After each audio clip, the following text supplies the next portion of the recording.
Have you ever been in a fight? What about one that you cannot figure out what to do? How long did the fight last? And what did you do to actually change someone's mind in regard to certain issues?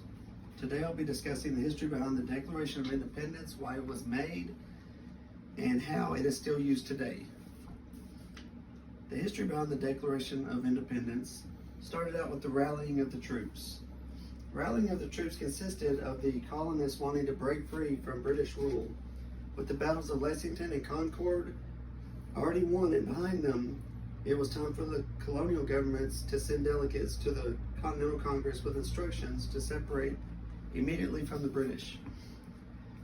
Winning foreign allies consisted of teaming up with the French. The French and Americans signed a treaty known as the Treaty of Alliance and the Treaty of Amity and Commerce.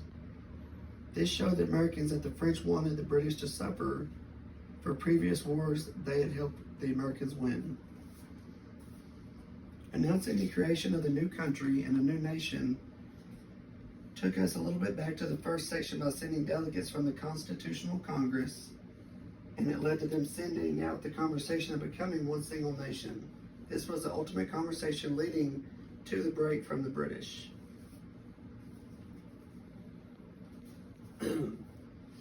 Winning foreign allies. While the Declaration was written in such an early time, the reason for people to travel from Britain was to start a new life. And when they did not receive freedom, then wars began.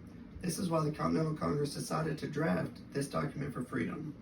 Thomas Jefferson, who wrote this, was the youngest delegate at the time, so the process behind the writing took about 17 days.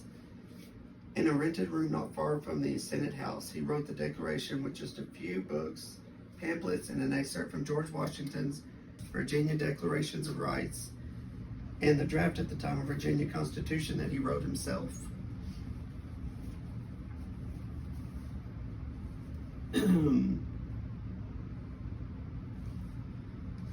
Lastly, I want to be explaining how this nation still uses the Declaration today. You'll notice the backbone of every presidential election, everything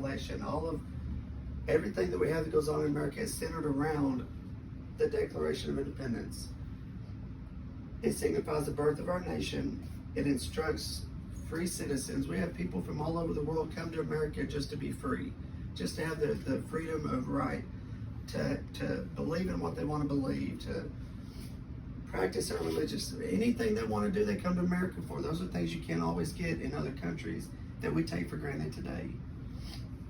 And it provides hope for all those around the world that are stuck in situations where they don't have those freedoms that we so freely have and that we have so many people die for every day, every year, just to be able to say that this is a free country. And I think a lot of us take that for granted, and we really need to stop and be grateful. Remember when I asked if you've ever been in a fight? What about one that you cannot figure out, or how long did the fight last? And when did you change someone's mind because of it? That's what our Declaration of Independence has done for us.